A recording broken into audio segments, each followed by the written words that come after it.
तर पुन्हा एकदा आपण रेडी झालेलो आहोत सकाळी लवकर उठून आणि आता तुम्ही बघू शकता अंधार खूप आहे. तर ही मी कडी का लावत नाही, कुलूप का नाही लावत आहे, तर मी तुम्हाला व्हिडिओच्या शेवटी सांगेल. त्याच्यानंतर आपण गाडी वगैरे काढली आपली आणि मी यांची वाट बघत बसलो थोडा वेळ. आता ट्रेन माझी खूप म्हणजे फास्ट होती, आम्हाला सकाळी लवकर यायला म्हणजे उशीर झाला बरं का आम्हाला इकडे यायला.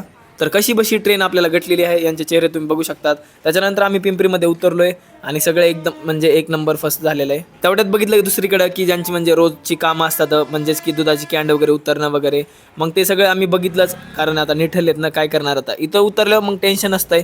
आता लहान लेकरं बाहेर शाळेच्या उभा केली होती, उशीर झाला होता त्यांना. आम्हाला तर लहानपणी छाड्या मारायचे, आता यांना काय करतात काय माहिती.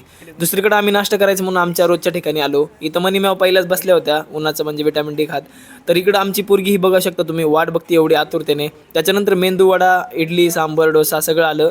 खाल्लं वगैरे, आम्ही नाश्ता वगैरे केला आणि डायरेक्ट निघालो आम्ही आमच्या दिशेने, म्हणजेच की आमच्या म्हणजे कंपनीच्या दिशेने. त्याच्यानंतर तुम्ही आजचा आउटफिट बघू शकता यांचा मॅडमचा, खूपच खुश आहेत त्या. त्याच्यानंतर देवाच्या पाय वगैरे पडलो, गरजेचं आहे. त्याच्यानंतर कवळी उन्हाची म्हणजे असं सूर्यप्रकाश वगैरे घेतला आम्ही. तर यांचं आउटफिट खूप छान असल्यामुळं यांनी मला डबल व्हिडिओ फोटो काढण्यासाठी भाग पाडलं. त्याच्यानंतर मग आम्ही कंपनीत गेलो, आवरलं वगैरे सगळं, आमचा ॲप्रॉन वगैरे घातला आणि इथं येऊन आम्ही आमचे म्हणजे चेकअप वगैरे केलं सगळं. त्याच्यानंतर पेन नसल्यामुळं आपण गरिबीसारखा हात पुढे केले, पेन वगैरे घेतला. तर आज आम्हाला करायच्या होत्या टेस्ट खूप साऱ्या म्हणजे नायट्रेटच्या वगैरे. तर आम्ही त्या टेस्ट करायला सुरुवात केली, सगळं प्रॅक्टिकल वगैरे केलं आणि फायनली आम्ही कंपनीच्या बाहेर आलेलो आहोत. तुम्ही बघू शकता सगळ्यांच्या चेहऱ्यावर आनंद. तर प्रॅक्टिकल केलेल्याचा नाही, तर हे जाण्याची खुशी आहे. त्याच्यानंतर आम्ही मग आता उशीर झाल्यामुळं जेवण करायचं म्हणून आम्ही इकडं एक आहे शॉप, तिथं आम्ही रोज जेवण करतो, स्वस्त पण भेटतं आणि खूप छान पण आहे. त्याच्यामुळं मग आम्ही मागवली चपाती आणि भाजी. हिनी म्हणजे चपाती भाजी आणि भात आणि हिनी फक्त डोकं खायला आम्ही म्हणजे तिला सोबत बोलवलं होतं. त्याच्यानंतर बाजार फिरायचं म्हणून फिरायला गेलोत आणि जिलबी घेऊन आलोत.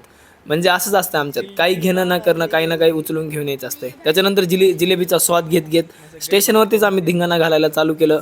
सगळ्यांनी जिलेबी खाल्ली वगैरे आणि त्याच्यानंतर मग जिलेबी चढली आहे सगळ्यांना. तर यांना शेडी बायांना तुम्ही काही खाऊ घाला, काही खातेल आणि काही हरकती करतील, यांना गांजा बिंजा याची काही गरज नसती. मग तुम्ही बघू शकता नुसती जिलेबी खाऊन बी यांचं दिमाग खराब होतं. आता ही तर पोरगी म्हणली हे बघ लोकल आली, उठ लवकर आपल्याला जायचं आहे. आणि तुम्ही बघू शकता ही लोकल बघा, म्हणजे एवढं खतरनाक असर होतं या जिलेबीचा, काय सांगावं.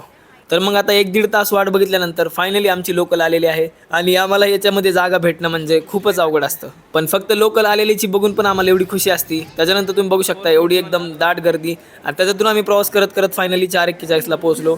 सगळ्यांच्या तोंडावरचं चेहऱ्यावर हसू तुम्ही बघू शकता, खूप असं मन मोकळं होऊन. त्याच्यानंतर हे फायनली गर्दी वगैरे आम्ही लोटत फायनली लोणावळ्यात पोहोचलेलो आहोत. त्याच्यानंतर आम्ही आमचा घोडा म्हणजे आमची गाडी वगैरे काढणार आहेत आणि गाडी करून म्हणजे गाडी काढली आम्ही डायरेक्ट आम्ही लोणावळ्यात येऊन पोहोचलो. तर सकाळी कुलूप न लावण्याचं कारण म्हणजे आमचा रोहन आला होता. तर रोहन लोणावळ्यामध्ये का आला याचं कारण मी तुम्हाला उद्या सांगेल. बाकी व्हिडिओ आवडला असल्यास लाईक शेअर सबस्क्राईब करा. बाकी भेटू उद्या.